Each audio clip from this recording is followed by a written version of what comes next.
呢個同一個畫面，咁就 zoom 翻開嚟，真係闊好多喎！我諗如果喺室內影，真係 zoom 翻埋去個人會好啲喎。因為就好似闊得滯，真係闊得好緊要。咁但係畫質唔知會唔會有唔同？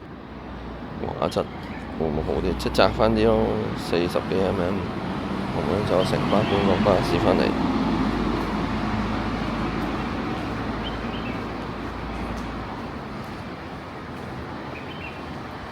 全程用影呢個影一影下有冇分別先？呢個影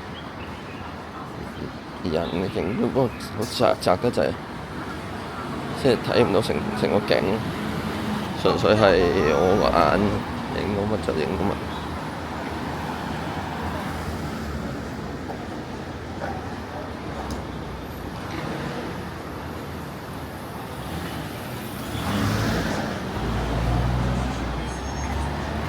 呢個就冇 zoom 咗下次，睇下個分別。都係陽光4K 30，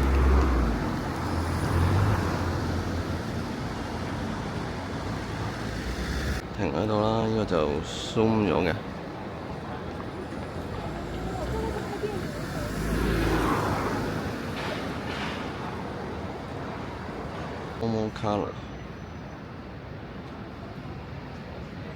Normal colour 用呢個對比啦，有顏色。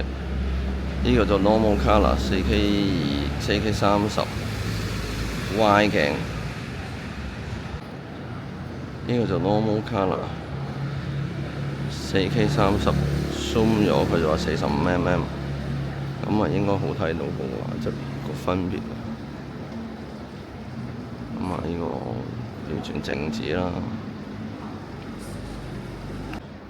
呢個就 D-Log M， 咁睇下調色出嚟之後分別點啊，剪埋一齊。呢個接 D-Log M， 我用翻平時嘅調色睇下出嚟會唔會靚啲啲顏色。咁嗰個表現睇下點樣。